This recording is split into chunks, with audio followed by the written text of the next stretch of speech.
All right. Okay, let's go. Afternoon, everybody. Thanks for inviting me to do this talk from Develop. And my name's Gav Shepherd. I'm the joint CEO of relevance. And we are a AAA co-dev studio based here in Brighton.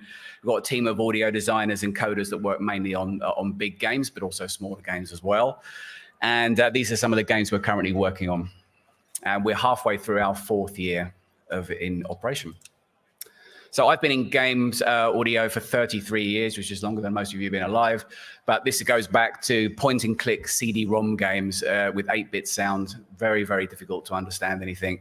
And this game was actually fairly critically acclaimed at the time. It's just been re-released on the Epic Game Store. I'm very curious to hear how it sounds after all this time. And so after that, I started up a studio in London called The Audio House. Was doing music for TV, doing a lot of commercial stuff, animation, sound design. And we were also specializing in interactive audio, which meant we sold our company to these guys, Razorfish, and who were one of the great .com boom and bust stories of the late 90s. And as you can see from the timeline, it lasted just about a year before everybody was walking out the studio with their Herman Miller chairs and expensive laptops, but as the receivers arrived. So I thought I had enough of interactive media at this point, and I went off to work for the Mouse House in Hammersmith. I was part of a group called Disney Character Voices International, which took care of all their dubbing around the world. So the highlight for me was we had a Disney Channel launch in India, and I got to teach the local actors in Chennai and Mumbai how to record and how to do the voices for Mickey Mouse and Donald Duck, which is quite a task. So I was also involved in the mix supervision of all of Disney's features as well. So I then had 12 very happy years as a re-recording mixer at Pinewood Studios, working on Pixar, Sony, Lucasfilm, Marvel, and DreamWorks movies. So at the end of that, I was 45, fairly burnt out from working in films for such a long time, and I made a big, bold move to go back to video games 30 years after. Thank you. Yeah, what a good move. 30 years after having left it, and it had changed quite a bit. You know, there was no longer point-and-click CD-ROM games on Windows 95. It had moved on. And so anyway, Electric Square gave me an opportunity to be an audio lead on this game. And I went from mixing Marvel movies in Dolby Atmos in big rooms like this to working on a stereo mobile game where the producer told me no one's going to listen to it anyway. It's a mobile game.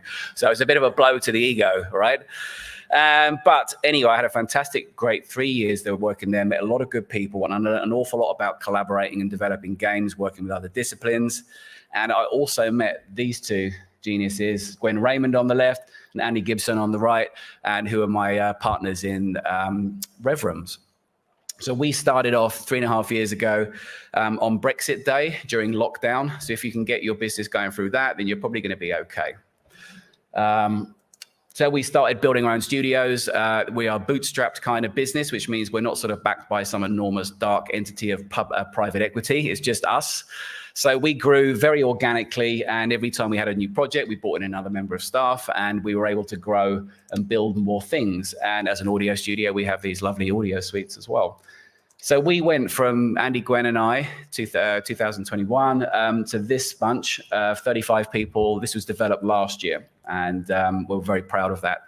And what's next? So I've got most of the way through the first year of our business, and bearing in mind I hadn't run a business for over 20 years, needed a bit of help. And a friend of mine was been doing this MA course with Waterbear University in Brighton. It's a very good college. And he said, why don't you do an MA course on running the business and a bit of research-based learning?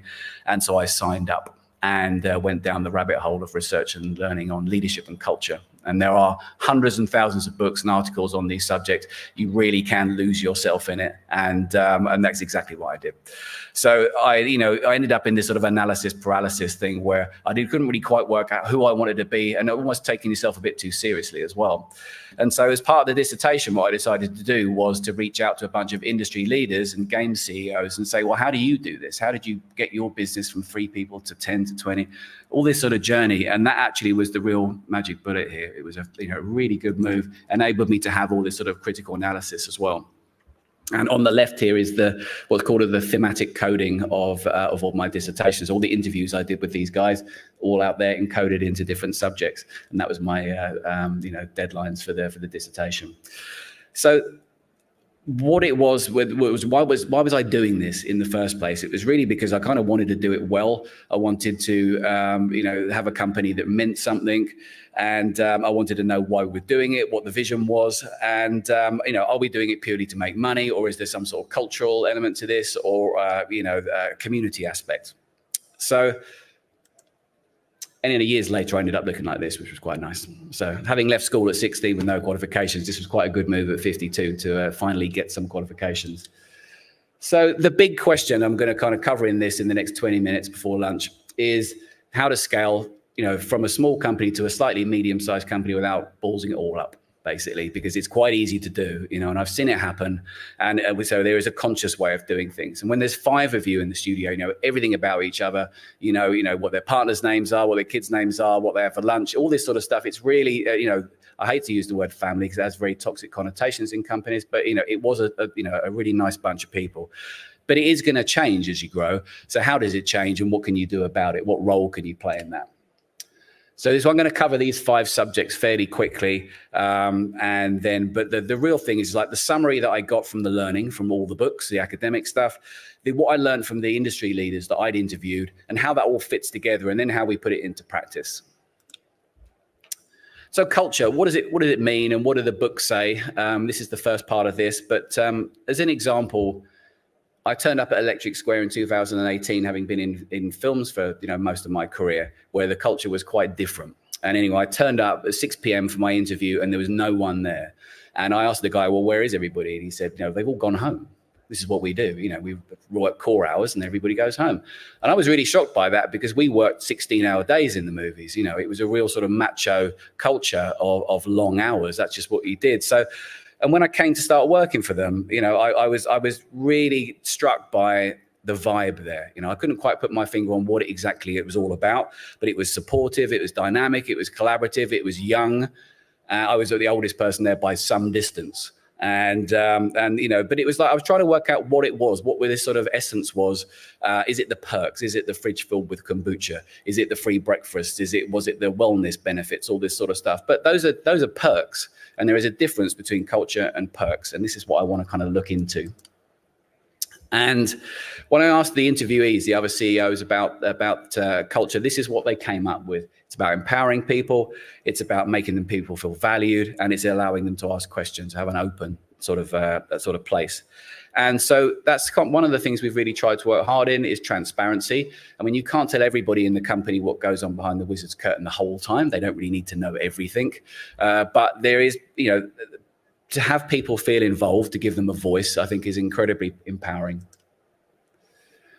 So on the flip side, because I'm kind of reading these books and I'm asking these people, and the CEOs are much more cynical about culture and leadership. They really are. They're like, look, forget the books. This is all about, what you've learned. And so somebody said, look, you're not really thinking about the culture when you visit a company. It's all about the people. And that's what makes it all. And then one of the other ones said, look, we work in an industry where your assets have legs. We don't work in oil or farming. And so you've got to look after your assets. Otherwise, they're just going to get up and walk out. And I think post-COVID, it's even more in a remote working environment. It's even more important because, of course, you can just change jobs in another country or without even leaving your study. So what's the culture like at RevRooms? What are the couple of things that we put in place early on to make it a better place? So we're a co-dev studio. So we've got lots of small projects. And so you've imagined a lot of people all facing out in different directions for our different clients. And so how do you get a feeling of togetherness when really a lot of our people are working for other companies? So what we found was a skill share, a weekly skill share session has helped this massively. As we're all audio people, somebody chooses a subject that they're really passionate about, their system they might be developing, and we give a talk on it, we ask questions about it, and then we end up with this sort of cross-pollination of skills. And that's been a real bright spot there. And we have an HR manager now. And one of the things he does is walks and talks. So rather than having these formal sit-down one-to-ones with your leads, the HR manager, literally goes, come on, we're going to go for a walk, takes the people out and asks them some questions and about how they're feeling about things. And I asked him about how do you think the culture is here? And he said, nobody wakes up worried about going to work here. And I think that having been someone that waked up in fear of going to work in my previous jobs, that's it's a big deal for us. Bad culture, what does it look like? And excuse the clip up. I've had my fair share of really bad working environments, and I was, damn sure I didn't want to repeat that in this company. When I worked in dubbing 20 years ago, the deadlines were fairly manageable, but as 35 mil print was kind of phased out in favor of digital, and all the films started coming out the same day worldwide, our working time was really shortened to about a month. And if you've shipped games, imagine it's like the last month of your game dev repeated over and over and over again for years. It's like a Groundhog Day. And so it totally burnt me out. And it's not like I really blame the people that were in charge of the companies that I was working at there. I don't think it was bad on purpose, but there was definitely a huge fear of making mistakes. And the consequences of making those mistakes were pretty financial, let's say, and we were told about that. So I talked to my interviewees, the other CEOs, about what their experience they'd also had of bad culture. And we kind of came up with this list between us. Micromanagement. I don't know whether you've ever experienced this, but I have, where particularly when I was mixing in films, I'd have someone sitting behind me, literally tapping me on the shoulder every 10 seconds going, you missed a bit, we do this, do that, and of course it doesn't really help your confidence in any way. It doesn't help you grow as a person. It's poor delegation skills, if anything. Command and control, when all the decision making comes from the top, often without true knowledge of really what's going on the dev floor. Resistance to change. I've seen this a lot as well, where fear from the top about this is the way we've always done things, and this is the way we should always do things. There's no progress there. And crunch, as I said, excessive hours over a long period of time. I'm all up for the odd weekend working, and as owners of a company, we have to do occasional long hours, but it's not a lot, and that's a real choice. You can choose to set your own hours like that. You don't have to be working around the clock just because you own the place. So where does the culture come from in a company? What's the essence of it? And if you're the founder of it, if you're a co-founder of it, it's going to come from you to start with. It's going to lessen over time as the company grows and your influence, wanes a little bit, and more people come in. But in the early stages, the way the founders act and the way they show up becomes the initial culture, whether you like it or not. And people will look up at you and say, okay, well, this is how we act in this company. And they'll crack on and display similar values to the founders. And this becomes my central question of how do you grow something and not break it?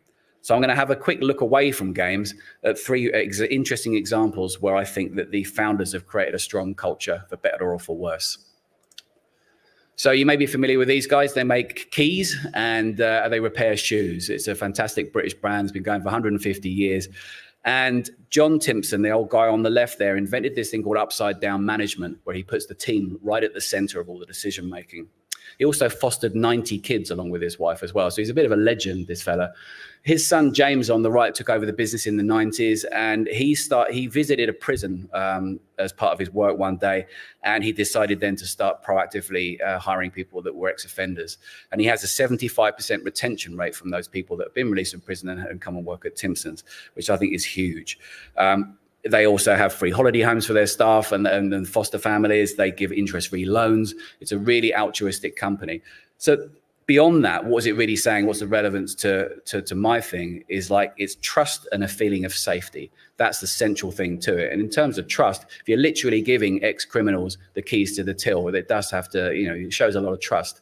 They also even show you apparently how to rob the place by avoiding, random till checks and security cameras and say, look, if you've got a problem with money, come to us and we'll lend you some.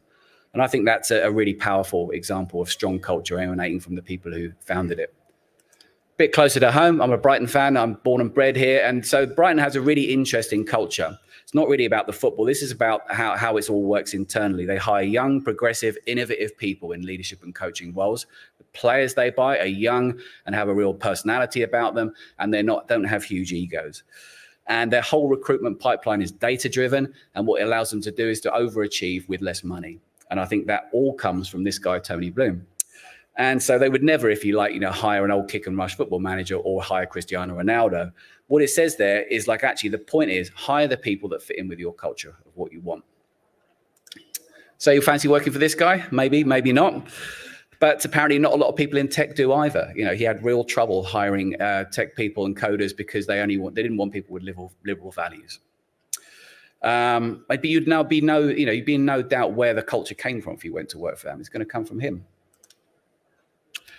So back to our little startup 3.5 years ago, what happens, if someone comes in and displaying a different kind of behavior? And so we did have this situation a few years ago, early on, where somebody brought some really bad behavior with them, and we dealt with it really swiftly. It's like what you could see was the culture changing as it was unraveling over a couple of months. And another example, of course, is people are going to bring their culture with them. If they've worked for a previous dev studio that had a different kind of vibe there, they're going to bring that with them unconsciously or consciously. And we've also had to deal with that. And what we do is we bring them into a room, one or two of them, and just talk them through, this is kind of what's expected working here, and it's different, and it just kind of diffuses this stuff rather than having long sort of Teams chats about this stuff. Now, I'm going to move on to leadership, and it's a bit of a sort of bristly subject because you can make too much of this for sure as a founder, because you can end up with this like delusions of grandeur that that you're the one running the show here, and of course you are to a degree. But what I'm looking at here is what the founders and how their influence is there. So these two are really interesting. So Sinek's a real progressive, and I really like his stuff. But again, you can get this sort of delusions of grandeur about his. And Kellerman is an absolute, pragmatic cynic about leadership. She thinks, and there's another guy called Jeffrey Pfeffer. They're really interesting people to listen to, because they kind of say, look, it's all a lot of phony rubbish. Really, it is. It's overdone, and it's all of these sort of to sell Harvard courses. And it really did provoke a lot of different responses from the CEOs I spoke to as well. But so the stuff I looked at in the books was the more fluffy end of things, and I like this sort of thing. This is the sort of person I am, really. But again, I wanted to use the other CEOs as a foil for this. So I'm going to have a look at these three elements. So trust, it comes when your team can be open about their weaknesses and strengths. I think that's really important, and you as a founder have got to be able to show some weakness there, so other people can feel they're comfortable to do the same. With authenticity, it's a slightly more tricky one, really, because being your authentic self can sound a bit like therapy speak. Does it have any place in a company? Maybe, maybe not. It's up to you. But my experience is that you're going to wear many masks in the role. And being authentic in an over-honest way can actually cause your team to be alarmed or distressed about parts of the business they really don't need to know about. People really want you just to get on with it. And as Kellerman says, worry less about authenticity, and just displaying confidence and poise is okay. Now, the vulnerability thing is the thing I was quite interested in when I was reading about it. And this quote comes from Brené Brown's TED Talk in 2010. And it had a big impact on me as a human. And so much so that I forced my kids to sit down and watch the whole TED Talk when they were far too young for it to make any sense to them. But it's like, you've got to see this. It's incredible. But what it says to me is that vulnerability isn't about weakness. It's about courage and strength. And the head of IBM, Harriet Green, also said, we need to get comfortable with talking about what failure has taught us and how it has enabled our future success. And I think there's a lot of humility in that, as well as vulnerability. And if the people of your team can see that you're open to learning from your mistakes, that's going to have a positive effect on your culture. And going back to the earlier point, people will copy what you do rather than what you say. And the advantage of starting a company in your late 40s is my life is littered with mistakes. And so actually, when people come to us and say, I'm really struggling with this, or you can see them having a problem there, you can go, usually I have this problem, and this is how I've resolved it and how I navigated myself through it. And that sort of vulnerability can really help the culture there. So the CEOs had very different words. They weren't so interested in the vulnerability and the authenticity at all. This was all the practical stuff that they want. So this is why it was so useful to speak to different people about it. And one of them said, look, the books are looking for the essential oils of leadership, but the fact is they don't exist. So I'm going to have a look at these 4 traits here. Resilience, I think, is a really important thing, particularly if you've got through this year and the last year in game dev. You need some resilience there. Accept that the plans are going to change. And again, with this year, you're going to need a degree of toughness and flexibility to course correct quickly. As before, there's little point in hiring great people and then just micromanaging them to death. And versatility. In short, this is a complex list of practical and human traits that you're going to need to exhibit to make a company a good place to be as you grow. So planning. There's some of the nitty-gritty stuff that the guys in the CEOs were telling me about, which was strategy, planning, getting ahead with this stuff. Again, it wasn't about authenticity and vulnerability. This is like how we do things. That's why it was so good to speak to them. And it starts with having a clear idea of how to get to where you want to be. And at the start of each year, the 4 directors get together and we hash out a plan for the year. Enter complexity.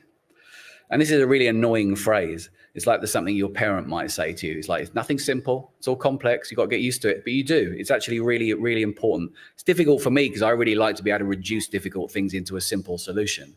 But actually, this takes focus and concentration and diligence. And we do live with complexity, and sadly, it's really relevant right now in the games industry.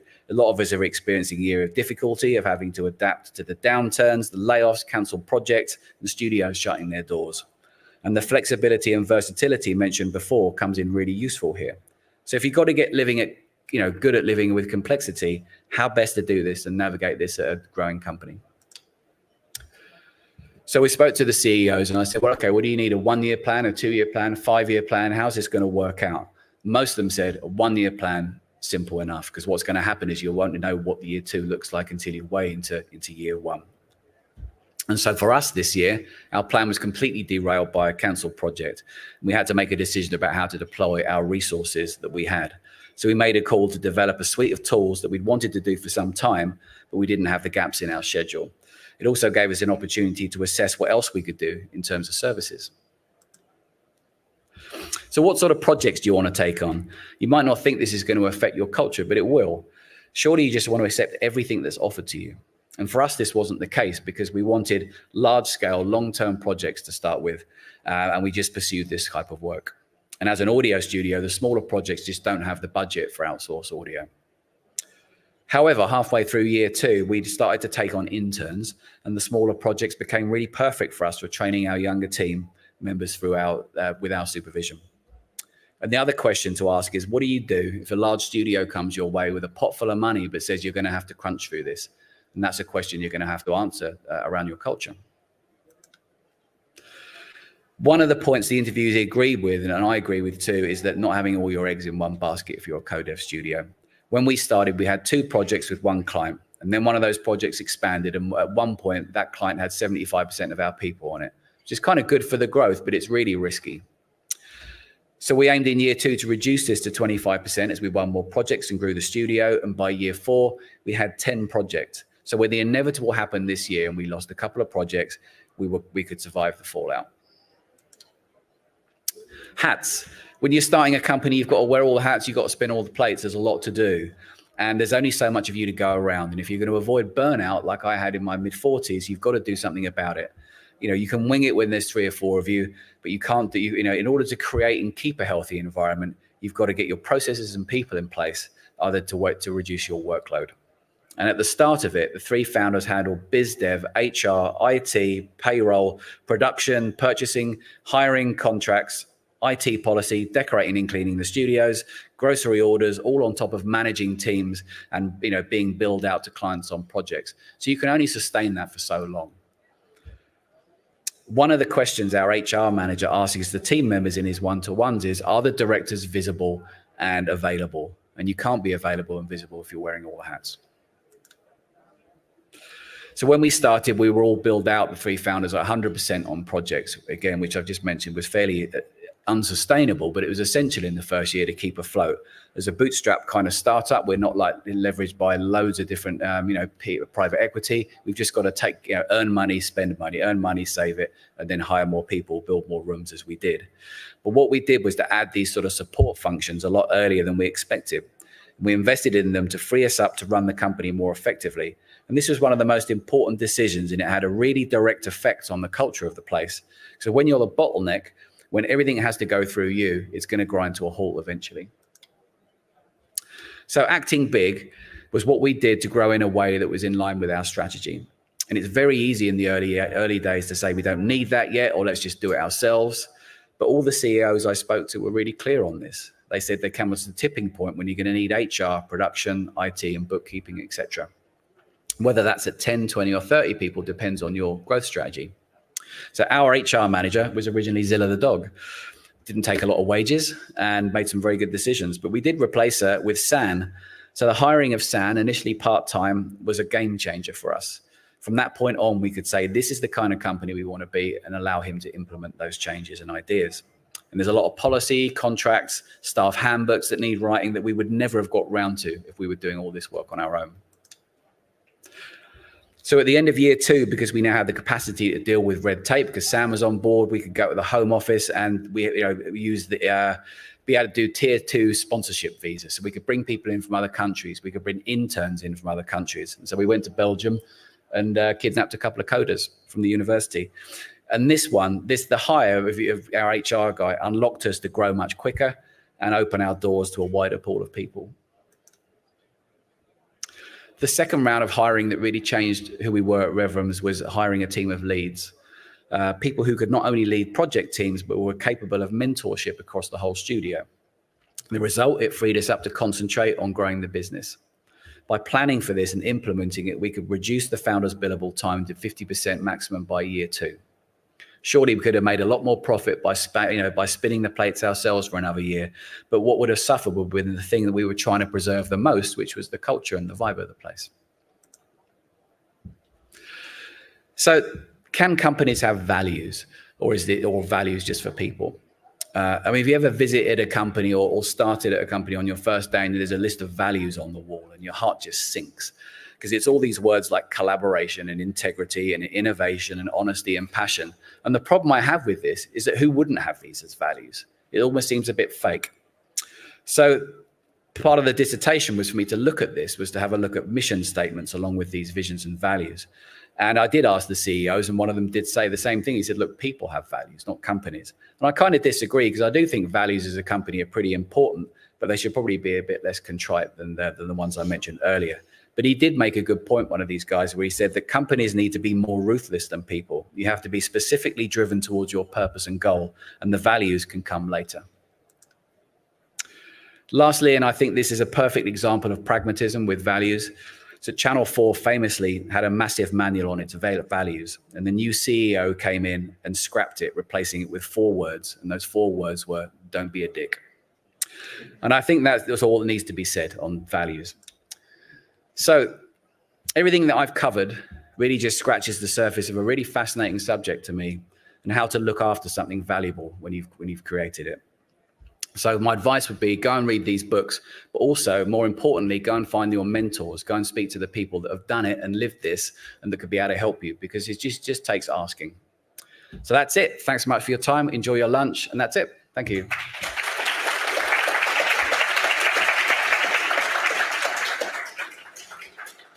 So I know it's kind of lunchtime. Is there time for questions? I'm not sure. If anybody wanted to ask a question, I guess you could probably raise your hand and maybe we'll get the mic passed to you.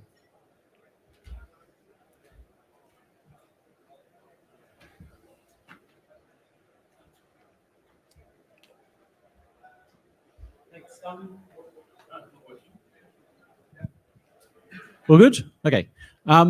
How do you avoid the lip service problem with some of these values in a company where, you as a CEO or founder have these list of values on the wall, your HR person is sort of espousing these to the employees, and the employees are then telling the HR person whatever they think they need to say to remain employed, and the HR manager is telling that to you. And you believe that these values are then reflected in your company. How do you avoid that lip service problem which so many companies have to face? It's a good question. And I guess because we avoid having them on the wall and we avoid having anything really written. And I think that the point, because we're quite a young company, the point I was trying to make was that actually it kind of comes from your own behavior.